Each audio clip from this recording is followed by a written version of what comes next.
Those are magazines from the 70s and from the 80s, all from Munich, independent magazines. And to have a chance to look inside, I make a copy from the cover and then a sample from inside. So you can have a look inside the magazine and have an idea how it works. So. Nice.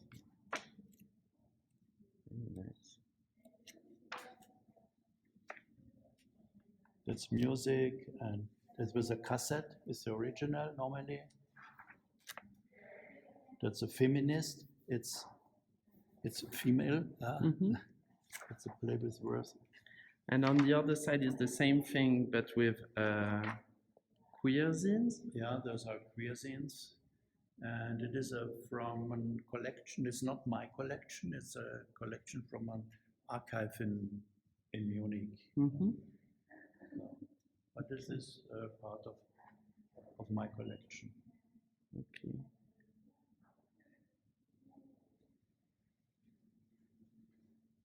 So.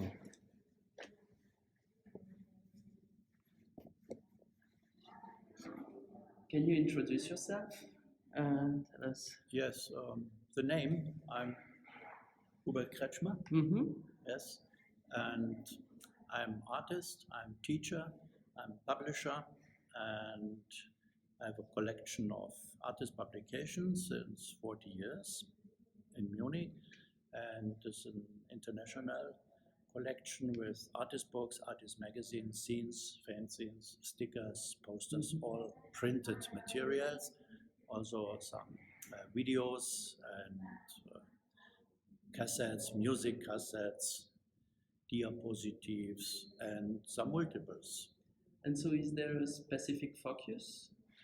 Yeah, the focus is about contemporary art. When I started in the 70s, it was the art of the 70s and the art of the 60s. It was contemporary. Now, it's historical, meanwhile, And, but I'm collecting still and buy many, many things, international, printed material. And so did you start with zines, or is it something that came after?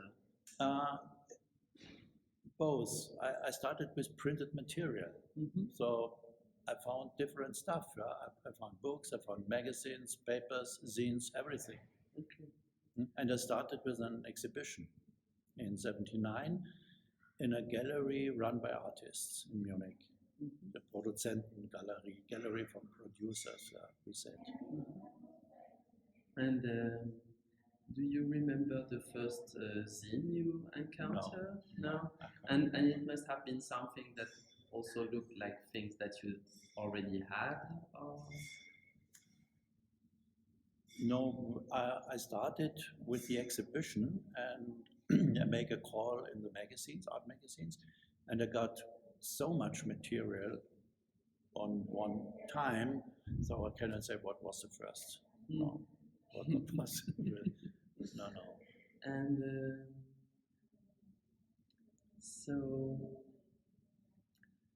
And so you're also a publisher, and you published So Viele, for example. Is that how you pronounced it? The small ones. The small So Viele. So Viele. Yeah, it's a new edition. It's a little. It's like. Go ahead. It's So Viele. It's like a magazine. I can take one. Okay. Yeah.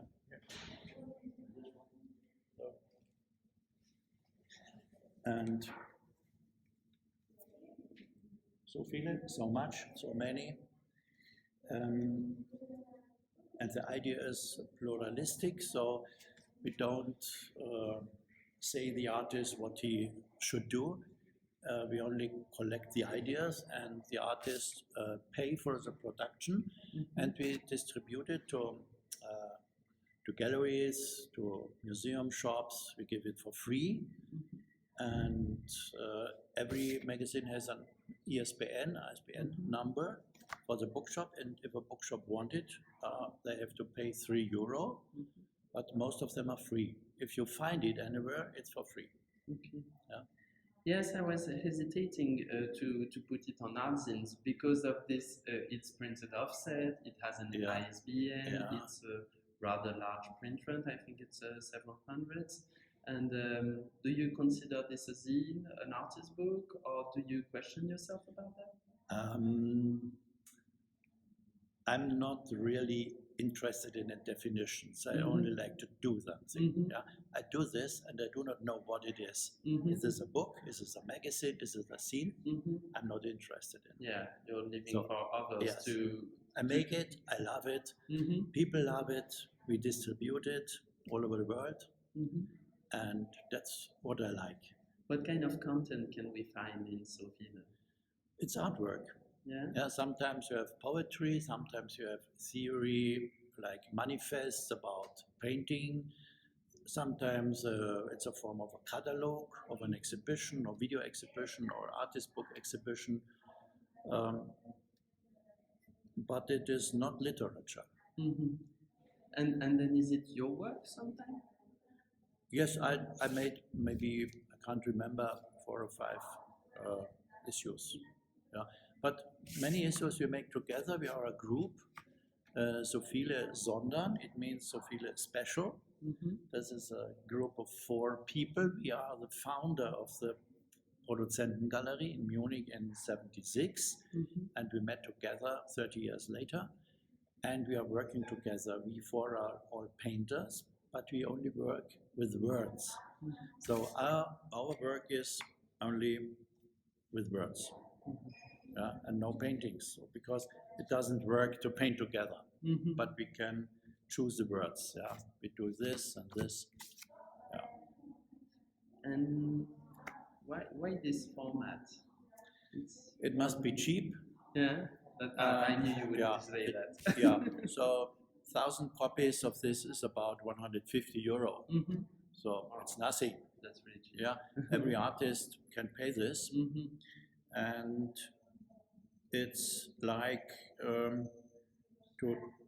I'm interested in transporting the ideas to the people, not to make a worthy object. Yeah, it's necessary to distribute the ideas. This is the idea for me. Yeah. And so is it for the same kind of reason and or with the same kind of objective that you organize that kind of exhibitions where you make all of these ideas in these self-publishing objects travel or come out of your archive? I say the archive is living. It's a living archive for me, and it means the material I have in the archive should also part of the communication. It's necessary that people met together, and many of the producers and makers of the magazines met here the first time, and they, hello, and what you're doing, and so, and it was very good, and a very good communication between the people here. And also new and young people can see what happened in a big city like Munich, where you can never find these magazines in any shop. Yeah, it is like under the level you can find them, but not in a regular shop. So this particular show also needed to happen in Munich because it's also to transmit to a younger generation what happened before. And yes, they are also interested in the history, and they didn't know what happened in the 70s or in the 80s. They have no idea.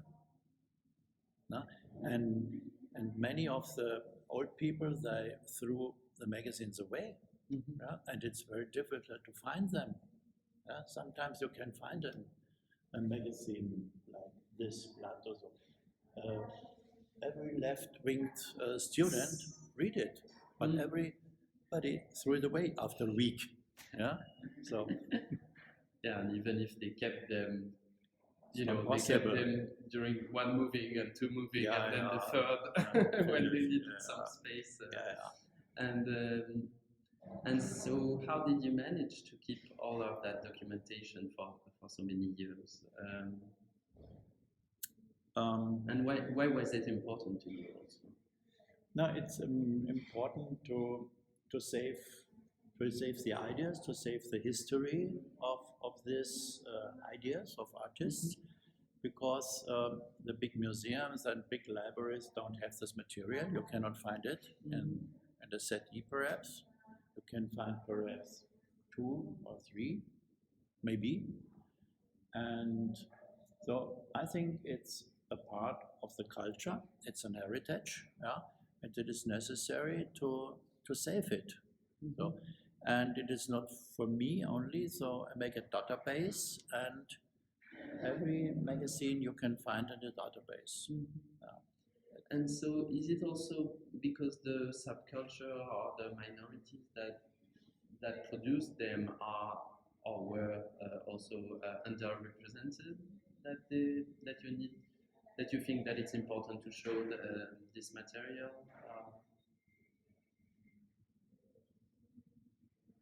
No, I don't understand. Is it because those cultural movements and minorities are underrepresented that you think it's important to show?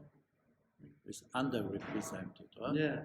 And not archived anywhere except for you. No, it's difficult to find the material. Yeah.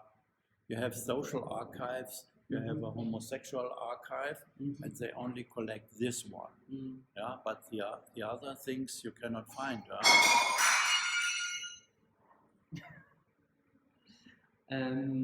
Yes, can you tell us about those 3 publications that you did, Zines 1, 2, and 3, and so the first one was this very big book. Can you tell the story about this? So, yeah, I asked the Zentralinstitut for Art History in Munich, and it's a very important library in Germany for every student in art history.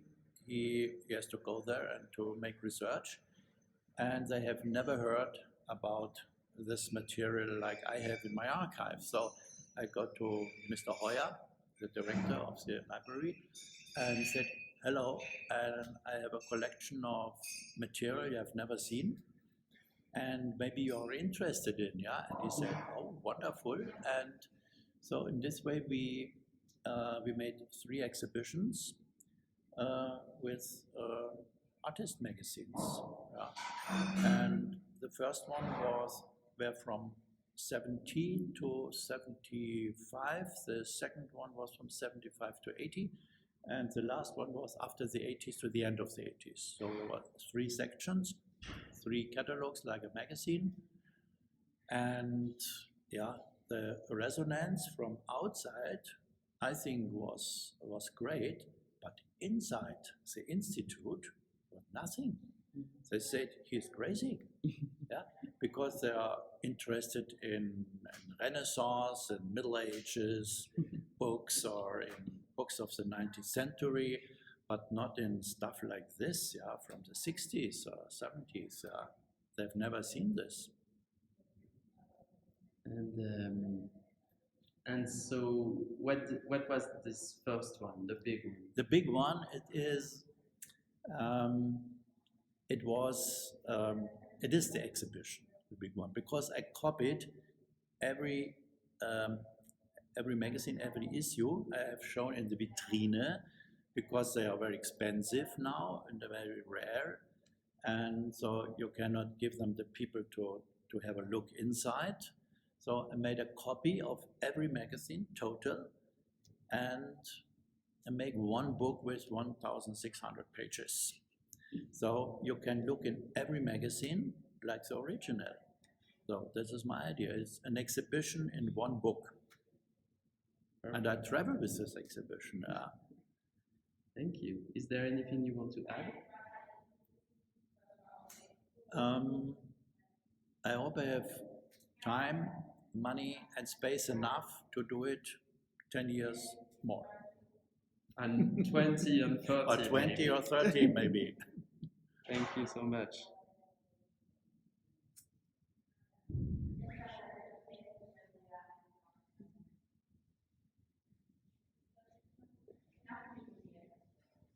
And it is the same with the queer magazines.